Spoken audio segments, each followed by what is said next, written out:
कहानी की शुरुआत सैंटी नाम के एक आदमी से होती है जिसकी जिंदगी में सब कुछ उल्टा पुल्टा चल रहा था। उसकी शादीशुदा जिंदगी टूटने की कगार पर थी और उसकी पत्नी उसे तलाक देने वाली थी। इसके बाद सैंटी अपने काम पर भी देरी से पहुंचा, जिसके कारण उसके बॉस रोमन ने उसे बची कुची सैलरी देकर नौकरी से निकाल दिया। इतना ही नहीं, जाने से पहले सैंटी को बेइज्जती सहते हुए बाथरूम भी साफ करने पड़े। कुल मिलाकर वह अपनी लाइफ से पूरी तरह परेशान हो चुका था।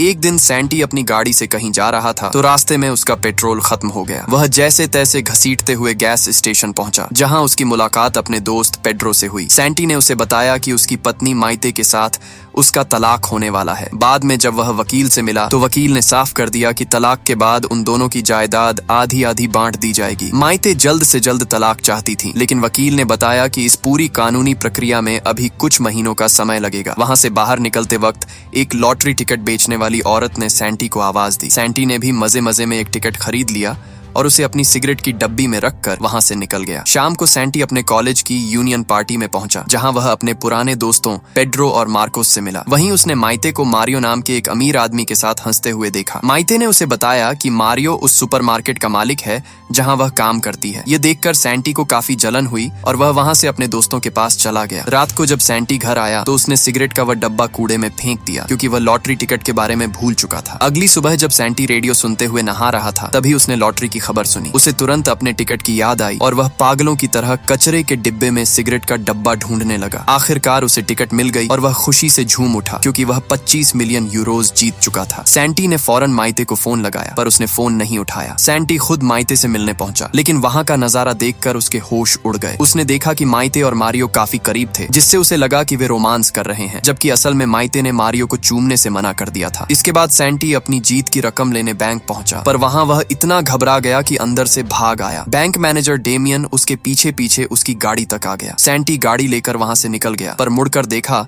तो डेमियन पहले से ही गाड़ी के अंदर बैठा हुआ था। डेमियन ने उसे पैसों का सही इस्तेमाल करने की सलाह दी। लंच के दौरान जब डेमियन ने उसके परिवार का हाल पूछा तो सैंटी ने बताया कि उसका तलाक होने वाला है। डेमियन ने उसे चेतावनी दी कि अगर तलाक से पहले यह खबर बाहर आई तो उसे आधी रकम माइते को देनी पड़ेगी, इसलिए बेहतर यही है कि वह यह बात सबसे छुपा कर रखे। सैंटी पहले तो झूठ नहीं बोलना चाहता था, लेकिन जब उसने माइते को दोबारा मारियो के साथ देखा तो उसने यह राज छुपाने का फैसला कर लिया। कुछ दिन बाद सैंटी मारियो से मिलने पहुंचा, क्योंकि मारियो ने उसे नौकरी का ऑफर दिया था। उनके बीच थोड़ी बहस हुई, पर अंत में सैंटी को सामान भरने की नौकरी मिल गई। अब सैंटी ने लॉटरी के पैसों से अपने लिए महंगे कपड़े और घड़ी खरीदी। उसने घर आकर वो सारा सामान छुपा दिया और खुशी से नाचने लगा, पर तभी अचानक माइते घर आ गई। सैंटी ने हड़बड़ाहट में अपना नया सामान छुपाने की कोशिश की, लेकिन माइते को शक हो गया कि वह कुछ तो गड़बड़ कर रहा है। शाम को सैंटी एक आलीशान 5 स्टार होटल में डिनर के लिए गया, जहां उसकी नजर क्रिस्टीना नाम की एक बेहद खूबसूरत लड़की पर पड़ी। दोनों ने एक दूसरे को देखा और मुस्कुराए। अगली सुबह जब सैंटी की आंख खुली तो वह काम के लिए काफी लेट हो चुका था। वह हड़बड़ाहट में सुपरमार्केट पहुंचा और अपनी सहकर्मी तानिया से देरी के लिए माफी मांगी। माइते ने जब उससे रात के बारे में पूछताछ की,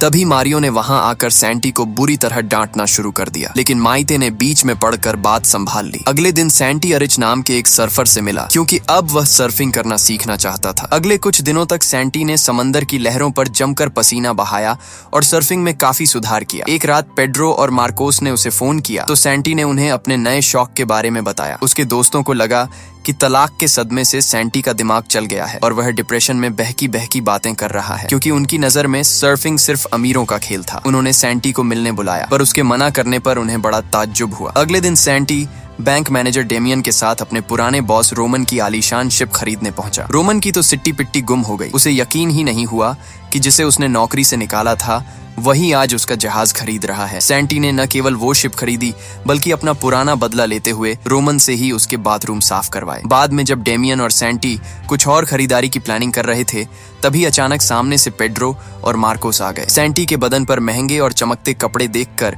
वे हैरान रह गए, पर सैंटी ने झूठ बोलकर बात टाल दी कि ये सब उसे नई नौकरी की वजह से मिले हैं। पेड्रो और मार्कोस ने उसे ताना मारा कि वह अब उन्हें भूलता जा रहा है, और वे दोनों वहां से गुस्से में चले गए। उसके बाद सैंटी और डेमियन बाहर से भरपेट खाना खाकर सैंटी के घर पहुंचे। अंदर कदम रखते ही सैंटी ने देखा कि माइते के माता पिता लॉरा और मिगल डिनर के लिए पहले से ही मौजूद थे। सैंटी उनके साथ खाने की मेज पर बैठ तो गया, लेकिन डेमियन के साथ पहले ही भारी खाना खाने की वजह से उसे एक निवाला भी निगलना भारी पड़ रहा था। नतीजा यह हुआ कि उसका पेट खराब हो गया और वह तुरंत बाथरूम की तरफ भागा। इसी बीच लॉरा ने माइते से उनकी शादीशुदा जिंदगी के बारे में पूछा तो माइते ने बात को छिपाते हुए कह दिया कि सब कुछ एकदम बढ़िया चल रहा है। जब सैंटी बाथरूम से लौटा तो मिगल की पारखी नजर सैंटी की कलाई पर बंधी महंगी घड़ी पर टिक गई। सैंटी बुरी तरह घबरा गया और पकड़े जाने के डर से उसने फौरन झूठ बोल दिया कि यह घड़ी नकली और बेहद सस्ती है। मिगल को वह घड़ी इतनी पसंद आई कि उसने सैंटी से अपने लिए भी वैसी ही एक घड़ी लाने को कह दिया। इसी बीच सैंटी का फोन लगातार बजने लगा पर उसने उसे अनसुना कर दिया। जब माइते ने उसे फोन उठाने के लिए मजबूर किया तो सैंटी का सब्र टूट गया और उसने हड़बड़ाहट में माइते के माँ बाप के सामने बता दिया कि वे दोनों तलाक ले रहे हैं। वहां से निकलने के बाद सैंटी ने देखा कि उसके जिगरी दोस्त पेड्रो और मार्कोस बार बैठकर शराब पी रहे थे। बाद में सैंटी एक शानदार होटल के कमरे में अपने महंगे गैजेट्स के साथ अकेला बैठा था तो उसे एक अजीब सा खालीपन महसूस हुआ। करोड़ों रुपए पास होने के बावजूद उसकी खुशियों में शामिल होने वाला कोई नहीं था। तब सैंटी ने डेमियन को फोन किया और उसे एक सीक्रेट प्लान समझाया ताकि वह अपने दोस्तों की किस्मत बदल सके। अगले दिन जब पेड्रो हमेशा की तरह गैस स्टेशन पर काम में जुटा था तभी एक बेहद खूबसूरत महिला उसके पास आई और उसकी लुक्स की जमकर तारीफ की। कुछ ही देर बाद पेड्रो ने खुशी से पागल होकर मार्कोस को बताया कि उसे मॉडलिंग का एक बहुत बड़ा ऑफर मिला है। तभी सैंटी वहां पहुंचा और चुपचाप एक कोने में जाकर बैठ गया, लेकिन मार्कोस और पेड्रो ने उसे अपने पास खींच लिया। उन्होंने बड़े जोश के साथ सैंटी को पेड्रो के मॉडलिंग वाले सुनहरे मौके के बारे में बताया, मगर सैंटी के चेहरे पर कोई खास हैरानी नहीं थी क्योंकि यह सारा खेल उसी का रचा हुआ था। बाद में मार्कोस जब अपने घर पहुंचा तो वह अकेले ही अपने दोनों छोटे बच्चों की देखभाल में उलझा हुआ था। तभी उसकी पत्नी लोरेना ने उसे एक चौंकाने वाली खुशखबरी दी कि उसके किसी दूर के रिश्तेदार उनके लिए करोड़ों की जमीन जायदाद छोड़ गए हैं। इसके बाद डेमियन और सैंटी के बीच हुई बातचीत से यह साफ हो जाता है कि इन सब की अचानक बदली हुई किस्मत के पीछे सैंटी का ही हाथ था। जब वे दोनों गोल्फ के मैदान में वक्त बिता रहे थे तभी उनकी नजर मारियो पर पड़ी। डेमियन ने सैंटी को मारियो का असली चेहरा दिखाते हुए बताया कि वह बैंक से लोन लेने का सिर्फ दिखावा कर रहा है, जबकि असलियत में वह सुपरमार्केट को बेचने की पूरी तैयारी कर चुका है। वह सबकी नौकरी छीनने वाला था, लेकिन बाहर वह सबके सामने हमदर्द बनने का ढोंग कर रहा था। इसी बीच मारियो की नजर सैंटी पर पड़ गई और वह उस पर बरस पड़ा कि वह अपनी ड्यूटी छोड़कर यहाँ क्या कर रहा है। उधर सुपरमार्केट में तानिया ने माइते से मार्केट बंद होने की सच्चाई जाननी चाहिए, पर माइते ने इसे सिर्फ एक अफवाह बताकर टाल दिया। सैंटी ने माइते को मारियो की साजिश के बारे में बताने की कोशिश की, मगर तभी मारियो ने वहां पहुंचकर माइते को भड़का दिया कि उसने सैंटी को गोल्फ खेलते हुए देखा है। यह सुनते ही माइते बहुत ज्यादा गुस्सा हो गई कि घर की तंगी के बीच सैंटी बाहर अमीरों की तरह गोल्फ के मजे ले रहा है। जैसे ही सैंटी उदास होकर सुपरमार्केट से बाहर निकला, मार्कोस और पेड्रो एक चमचमाती स्पोर्ट्स कार लेकर वहां आ गए। वे सैंटी को अपने साथ लेकर तेज सैर पर निकल गए। यह नजारा देखकर सैंटी बहुत दुखी हुआ क्योंकि उसने मार्कोस की पैसों से मदद इसलिए की थी ताकि वह अपना घर सुधार सके, पर मार्कोस अपनी जिम्मेदारियां भूलकर बहुत ज्यादा पैसे उड़ा रहा था। जब सैंटी ने मार्कोस को फालतू खर्च रोकने के लिए टोकना चाहा तो मार्कोस बुरी तरह भड़क गया और साफ कह दिया कि यह उसकी मर्जी के पैसे हैं और वह इन्हें अपनी पसंद से ही उड़ाएगा। सैंटी का सब्र आखिर टूट गया और उसने गुस्से में सच बता दिया कि यह कीमती गाड़ी असल में उसी के पैसों की वजह से आई है, मगर उन दोनों को उसकी इस बात पर बिल्कुल भी यकीन नहीं हुआ। तभी अचानक मार्कोस के हाथों से गाड़ी का कंट्रोल छूट गया और वह बेकाबू होकर सीधी पहाड़ी से नीचे गहरे समंदर में जा गिरी। मौत को अपनी आंखों के सामने देखकर सैंटी जोर से चीखा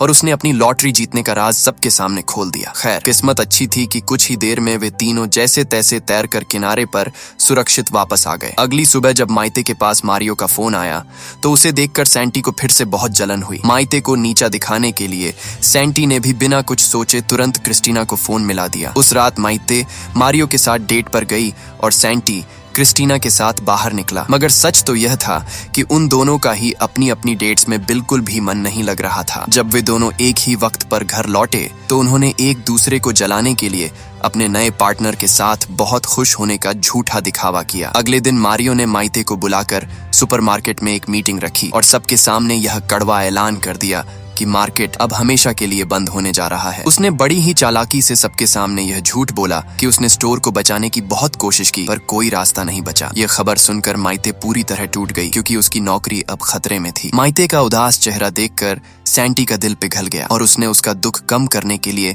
उसे बाहर डिनर पर चलने के लिए मना लिया। जब माइते घर वापस लौटी तो उसने देखा कि सैंटी ने पूरा घर एकदम चकाचक साफ कर दिया था और साथ ही उसकी पसंद का लजीज खाना भी तैयार रखा था। बातें करते हुए सैंटी ने भावुक होकर कहा कि उसे अब भी यकीन नहीं हो रहा कि वे दोनों सच में तलाक ले रहे हैं। यह सुनकर माइते का दिल भी पिघल गया और उसे अपनी गलतियों का एहसास हुआ। दोनों ने एक दूसरे से दिल से माफी मांगी और आखिरकार उनके बीच का पुराना प्यार फिर से जाग उठा। इसी खुशी के माहौल में सैंटी ने हिम्मत जुटाकर माइते को अपनी करोड़ों की लॉटरी जीतने का सच बताया, मगर माइते को उसकी बातों पर रत्ती भर भी यकीन नहीं हुआ। उसे लगा कि सैंटी इस गंभीर मौके पर भी मजाक कर रहा है और वह गुस्से में पैर पटकती हुई बाहर निकल गई। तब सैंटी उसे गैरेज के शेड में ले गया और वहां रखी वो तमाम कीमती चीजें दिखाई जो उसने अब तक दुनिया से छुपाकर खरीदी थी। माइते यह सब देखकर दंग रह गई और जब उसने इस राज को इतने दिनों तक छुपाने की वजह पूछी तो सैंटी ने जैसे तैसे बातों को घुमाकर उसे मना लिया। इसके बाद सैंटी और मार्कोस अपने दोस्त पेड्रो का हौसला बढ़ाने उसके मॉडलिंग शो में पहुंचे, लेकिन वहां मौजूद लोगों ने पेड्रो को सिरे से नकार दिया और उसका मजाक उड़ाया। पेड्रो इस हार से बुरी तरह टूट गया। हद तो तब हो गई जब मार्कोस और पेड्रो ने अपनी नाकामयाबी का सारा ठीकरा सैंटी के सिर फोड़ दिया और उस पर अपनी जिंदगी बर्बाद करने का इल्जाम लगा दिया। सैंटी बेचारा यह सोचकर सन्न रह गया कि सबकी भलाई करने के बावजूद वह सबकी नजरों में गुनहगार कैसे बन गया। अगले दिन सैंटी ने बैंक मैनेजर डेमियन को फोन किया, उसका सारा हिसाब किताब बराबर किया और उससे हमेशा के लिए नाता तोड़ लिया। उधर माइते की सहेली लोरेन ने उसे भड़काना शुरू कर दिया कि उसे सैंटी पर कानूनी केस कर देना चाहिए ताकि लॉटरी की आधी रकम उसे मिल सके। लेकिन जैसे ही माइते ने अपना बैंक अकाउंट चेक किया उसके पैरों तले जमीन खिसक गई। सैंटी ने बिना किसी कानूनी दबाव के आधे पैसे पहले ही खुद उसके खाते में जमा कर दिए थे। तभी माइते के हाथों में तलाक के आखिरी कागजात आ गए, लेकिन उसे अंदर से यह पक्का एहसास हो चुका था कि वह आज भी सैंटी से उतना ही प्यार करती है। उसी वक्त उसे खबर मिली